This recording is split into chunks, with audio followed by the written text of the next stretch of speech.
சிவனே போற்றி, எந்நாட்டவருக்கும் இறைவா போற்றி,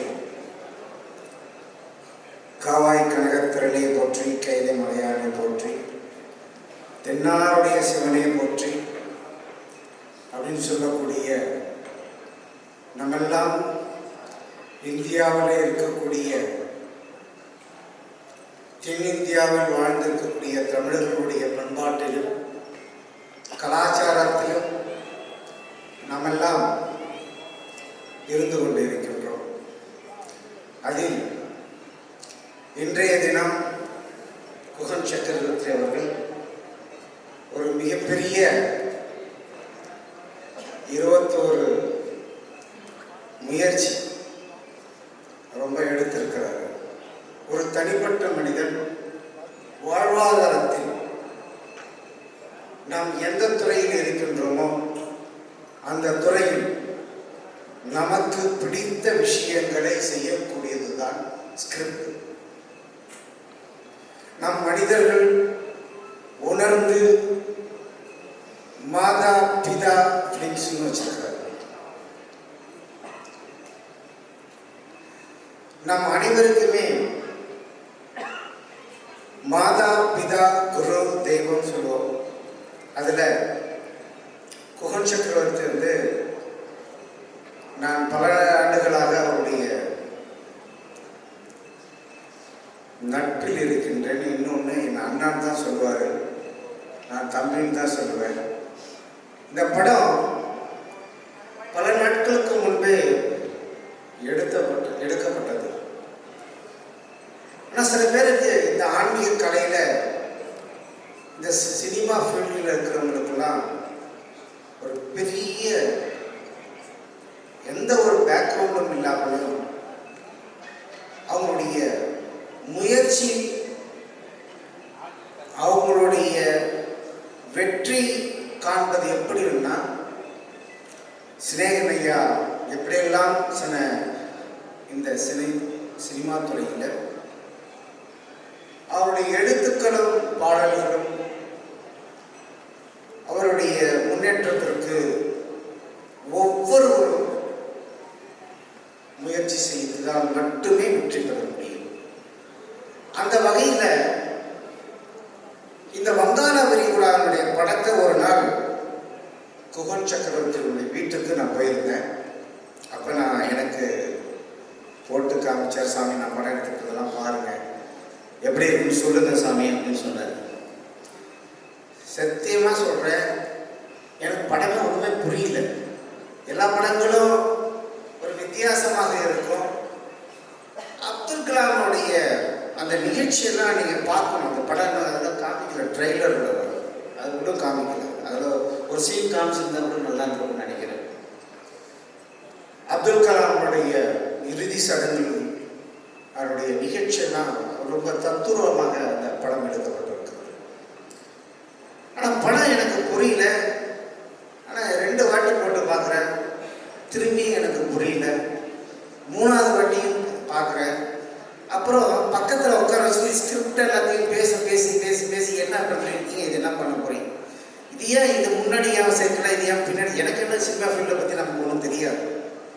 இருந்தாலும் அந்த படத்தை பார்க்கின்ற பொழுது 1 முறைக்கு 2 முறையாக பார்க்கின்றேன். 3வது முறை தான் எனக்கு கொஞ்சம் புரிகிறது அந்த படத்தினுடைய கதை. அப்படி நுணுக்கமாக ஒவ்வொரு விஷயங்களும் நல்ல முறையில் செஞ்சிருக்கிறார். படம் வந்து ரொம்ப ரொம்ப எல்லாருக்கும் பிடிக்கும். ஏன்னா ஒரு காலகட்டத்தில் கதை, திரைக்கதை, வசனம், டைரக்ஷன் நிறைய பண்ணக்கூடியவர்கள் பாக்யராஜ் ஐயா அவர்கள் மற்றும் டி ராஜேந்தர் அவர்கள், அப்படிதான் நம்ம எல்லாம் பார்த்துருப்போம். இந்த காலகட்டத்தில் இன்றைய தினத்தில் 21 ஸ்கிரிப்டை வச்சு ஒரு டைரக்ஷன் பண்ணுறாரு, படத்தை எடுத்துருக்கிறாருன்னா, ஏன்னா அன்றைய காலகட்டத்தில் சினிமா எடுப்பது ரொம்ப சுலபமாக இருந்தது. அதனால் பாக்யராஜ் அவர்கள், டி ராஜேந்தர் அவர்கள் எல்லாம் வெற்றி பெற்றார்கள்.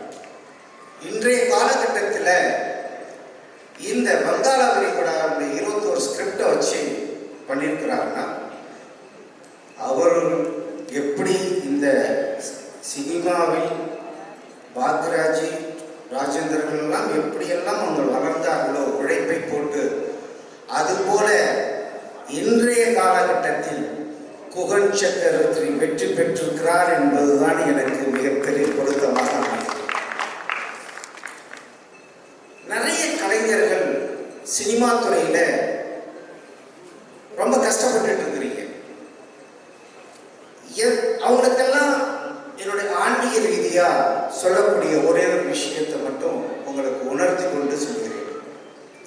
நீங்க எந்த துறையில வேணாலும் இருங்க, கலைத்துறையில பல கலைத்துறைகள் இருக்கிறது. அதுல கேமராமேனா இருக்கலாம், அசிஸ்டன்ட் டைரக்டரா, அப்புறமா திரும்பி டைரக்டரா மாறலாம், வீடியோகிராஃபரா இருக்கலாம், போட்டோகிராஃபரா இருக்கலாம், தொழில்நுட்ப வல்லுநர்களாக இருக்கலாம். நீ எந்த தொழில ஒரு தொழில் எடுக்கிறியோ அது கடைசி வரை அந்த தொழில மட்டும்தான் நீங்க இருக்கணும். அப்பதான் நீங்க இந்த சினிஃபீல்ட்ல ஜெயிக்க முடியும். கொஞ்ச நாள் என்ன பண்றீங்கன்னா நடிக்க போயிடுறீங்க, சில நாள் என்ன பண்றீங்க இன்னொரு துறைக்கு போயிடுறீங்க. அதனால நிறைய கலைஞர்கள் இன்னும் வடபழனியில சுத்திட்டு தான் இருக்கிறீங்க. அதுக்கு காரணம் என்னன்னா உங்களுடைய முயற்சி உண்மையாலுமே இருக்கு. உங்களுடைய இருக்கக்கூடிய உங்களுடைய இன்வால்வ்டு சப்ஜெக்ட், அந்த சப்ஜெக்டை வெளியில கொண்டுட்டு வர்றதுக்கு முயற்சி பண்றீங்க. ஆனா அந்த சப்ஜெக்ட் நீங்க எதுல ஒரு முயற்சியா இருக்கிறீங்களோ அந்த சப்ஜெக்டாவே இருக்கணும். அப்படிப்பட்ட இருந்துதான் குகன் சக்கரவர்த்தி இருந்த 2 கொரோனா படங்கள்லாம் நான் ஃபோன் பண்ணி கேட்பேன், குகன் எப்போ படம் ரிலீஸ் பண்ண போறேன், எப்போ ஆடியோ ரிலீஸ் பண்ண போறேன் சொல்லுவாரு. சாமி பண்ணிக்கலாம் சாமி, அடுத்த மாதம் பண்ணிக்கலாம் சாமி. அப்படி சொல்லி எனக்கு 2 வருஷம் ஆகிவிட்டேன். நான் என்னடா இவ்வளோ நாள் தள்ளி போயிட்டே இருக்கு இந்த படம், ஏன் இந்த மாதிரி பண்ணிட்டு இருக்கிறாரு அப்படின்னு கேட்கும் பொழுது சினேகன் ஐயா அதை கரெக்டாக சொல்றாரு. மனசு தோல்வி அடையவே கூடாது. ஒரு மனிதனுக்கு மிக மிக மிக மிக முக்கியம் அப்படின்னா நாம் வெற்றி அடையமோ வெற்றி அடையலையோ, ஆனால் மனிதனுடைய இயல்பான குணங்களிலிருந்து மாறவே கூடாது. அப்பதான் உன்னுடைய வைப்ரேஷன்ஸ் வேலை செய்யும்.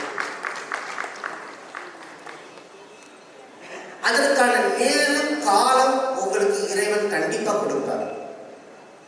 நான் என்னுடைய சப்ஜெக்ட்ல சொல்லுவேன், என்னுடைய செஷன்ல சொல்லுவேன், இந்த பிரபஞ்சத்தினுடைய மிக முக்கியமா இருக்கக்கூடிய நாம் இந்த பிரபஞ்சத்தை பார்க்கக்கூடிய சக்தி மாதா பிதா மட்டும்தான். அந்த மாதா பிதா சப்ஜெக்ட்ல சொல்லுவேன், 1 வயசுல இருந்து 12 வயசு வரைக்கும் அம்மா கையை பிடிப்போம். 12 வயசுல இருந்து 22 வயசு வரைக்கும் அப்பா கையை பிடிக்கணும்.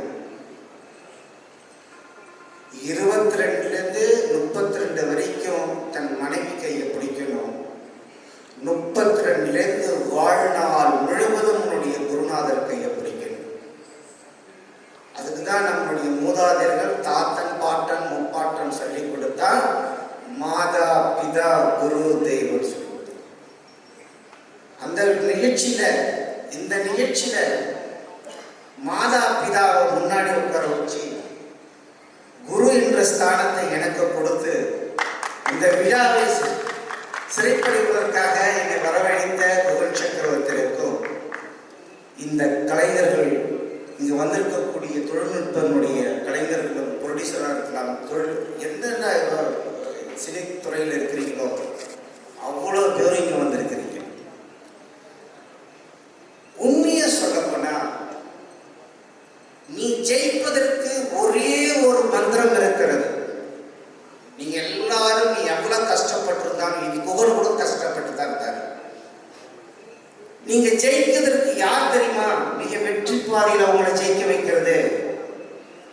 எல்லா ஆத்மாவுக்கும் சிறந்த ஆத்மா இருக்கக்கூடிய உன்னுடைய மாதா பிதா மட்டும்தான் உங்களை ஜெயிக்க வைக்க முடியும். மகிழ்ச்சி அதை சொன்னார். அப்பா அம்மாவை பற்றி அவருடைய பிக் பாஸ் கூட அதை சொல்லியிருந்தார். அதை நான் அவர்கிட்ட இப்போ சொல்லிட்டு இருந்தேன். தயவு செய்து யார் ஒரு மனிதன் தோல்வியில் இருக்கின்ற பொழுது தன் பிள்ளை போய் தன் தகப்பனாரிடம் காலில் விழுகின்ற பொழுது ஆசீர்வாதம் செய்கின்ற பொழுது அப்ப அந்த அம்மாவுடைய கண்கள்ல கண்ணீரும் நீரும் சுமழ்ந்திருக்கும். கண்ணில் என் பையன் ஜெயிக்கணும்னு நினைக்கிறான், ஆனா முடியல. அந்த ஆத்மா அப்படியே பயங்கரமான ஒரு வைப்ரேஷன்ஸ் இருக்கும். அதுதான் பரிபூரணமான ஆசீர்வாதம். அந்த எடுத்து விபதி விடுவாங்க பாரு, அந்த நேரம் கண்ணுல கண்ணுங்கிட்டு இருக்கும். என் பையன் ஜெயிக்கல, என் பையன் தோத்துட்டு இருக்கிறான், இவனை எப்படியாவது ஜெயிக்க வைக்கணும்னு சொல்லக்கூடிய அந்த தாரக மந்திரத்தினுடைய வைப்ரேஷன் தான் உங்களை ஜெயிக்க வைக்கும். அதனால இங்க வந்திருக்கிற கலைஞர்கள் பல ஊர்ல இருந்து, தஞ்சாவூர்ல இருந்து தஞ்சாவூர்ல இருந்து எல்லாம் இங்க வந்து நிறைய கலைஞர்கள் தொழில்நுட்பத்தில் இருக்கக்கூடிய ப்ரொடியூசர்கள் நிறைய பணத்தை போட்டுட்டு படம் எடுத்துட்டு பாதி படம் எடுக்க முடியல சாமின்னு புலம்புறவங்க எல்லாருக்கும் ஒண்ணே ஒண்ணுதான், அம்மா அப்பா முக்காலில் போய் விழுங்க, கண்டிப்பா உங்களுக்கு ஒரு பெரிய வெற்றி கிடைக்கும். இது உணர்வு இல்லை, இந்த பிரபஞ்சம் அதுதான் சொல்றது. சக்தியினுடைய பிரபஞ்சத்தினுடைய சக்தி மாதா பிதா தான் இந்த பிரபஞ்சம் ஒண்ணு இயக்குறது. அதுக்கு இந்த பஞ்சபூதங்களும் செய்து உங்களுக்காக சப்போர்ட் பண்ணும். அதனால இந்த படத்தினுடைய படங்கள் மிக நுட்பமாக செய்யப்பட்டிருக்கக்கூடிய இந்த வங்காளா விரிகுடானுடைய படம், அதுவும் கலைஞர் அரங்கத்தில் நடைபெறுதுன்னு பத்திரிகையில பார்த்தேன். என்ன வேற கலைஞர் அரங்கத்தில் கூப்பிட்டுருக்கிறாரு அப்படின்னு சொல்லியிருந்தேன். இருந்தாலும் எதற்காக இதை சொல்றேன்னா, நம்மெல்லாம் ஆன்மீகத்தில் இருக்கும், இங்க திராவிடத்தினுடைய சபையில நடக்கிறது. இருந்தாலும் நம்மளை கூப்பிட்டுருக்கிறார், நம்ம போய் தான் ஆகணும் என்ற கட்டாயத்தில் வந்திருக்கிறேன்.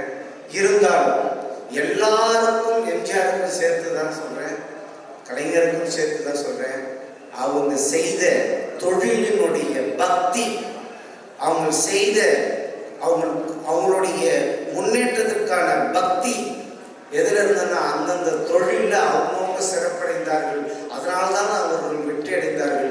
அதனாலதான் இந்த உலகம் அவர்களை பாராட்டுகின்றது என்ற விதத்திலே இந்த விஷயத்தை உங்களிடம் தெரிந்து கொண்டு வங்காளா விரிகுடாவில் வெற்றி பெற எனது பரிபூரணமான ஆசீர்வாதங்களும், அவங்களுடைய அப்பா அம்மா அவங்களுடைய சகோதரிகள்லாம் வந்திருக்கிறாங்க, அவங்களுடைய ஆசீர்வாதத்திலும் இந்த படம் மிகப்பெரிய வெற்றி அடைய வேண்டும். பல படங்கள் எடுக்க வேண்டும். அவர் இன்னும் பல விஷயங்களை இந்த உலகத்திற்கு திரையுலகம் மூலமாக அவர் சிறப்படைய வேண்டும் என்று எல்லாம் அல்ல இறைவனை வேண்டிக் கொள்கிறேன். அதுவும் எனக்கு அவர் வீட்டுக்கு நான் அடிக்கடி போவோம் சார். எதுக்கு போவேன்னா, கொடைக்கானல்ல ஒரு மகாலட்சுமி டெம்பிள் ஒன்று இருக்குது. அதுக்கு ஒரு பாட்டு ஒன்று எழுதி வச்சிருக்கிறாரு. உண்மையை சொன்னேன், நீங்க ஒரு வாட்டி கேட்டு பாருங்க அவர்கிட்ட. அவரும் அருமையா வச்சிருப்பாரு. எப்படிதான் வாசிப்பாரு, மகாலட்சுமி கையிலே வாசிச்சு அந்த பாட்டை அவ்வளோ அருமையா பாடுவாரு. அம்பா மகாலட்சுமிக்கு அந்த பாடல் எழுதி வச்சிருக்கிறாரு. அதை எப்போ ரிலீஸ் போனோம் தெரியல. மிக விரைவில் கொடைக்கானலில் இருக்கக்கூடிய அந்த மகாலட்சுமிக்கு மிகப்பெரிய அந்த ஒரு விழா எடுக்கணும்னு சொல்லியிருக்கிறார் குகன் சக்கரவர்த்தி. அப்புறம் அதுக்கு அடுத்தது சிநேகனையா நீங்கள் மென்மேலும் வளரணும். உங்களுடைய பாடல்கள், உங்களுடைய திரைக்கதைகள் நிறைய உங்களுடைய வளர்ச்சி குறுகிய காலமாக இருந்தாலும் இந்த சினிமா துறையில நீங்கள் மேற்பெரும் வெற்றி பெற எனது பரிபூரணமான ஆசீர்வாதங்கள். அதுக்கடுத்தது அண்ணாமலை சாருக்கும் என்னோட பரிபூரணமான இல்லை டைலாக் சொன்னேன். சண்முகசுந்தர் சாருக்கு மற்றும் வந்திருக்கக்கூடிய ஐயா பிரபாகர் சாருக்கு மற்றும் அவங்க வந்திருக்கக்கூடிய சுந்தரம், அடுத்து இந்த படம் இன்னொரு படம் ரெடியாக வச்சிருக்கிறாரு. அந்த படம் கூட மிக விரைவில் சர்வசுந்தரம் படம், ஆமாம் ஜெமினி சார், அந்த படம் ரிலீஸ் ஆகிறதுக்கு மிக விரைவில். ஆமாம், அடுத்த குகன் சக்கரவர்த்தியினுடைய அடுத்த படம்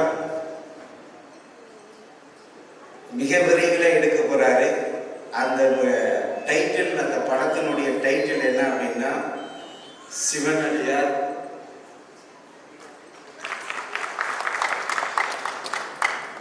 அந்த படம் அதுக்கும் மிக விரைவில் அந்த படம் வந்து ஒரு வித்தியாசமான ஒரு கதை, அந்த கதை ஸ்கிரிப்டை வந்து குகன் சக்கரவர்த்தி சார் வந்து அந்த படத்தை இயக்க போகிறாரு. அந்த படத்தை தயாரிக்க போகிறாரு, டைரக்ஷன் பண்ண போகிறாரு.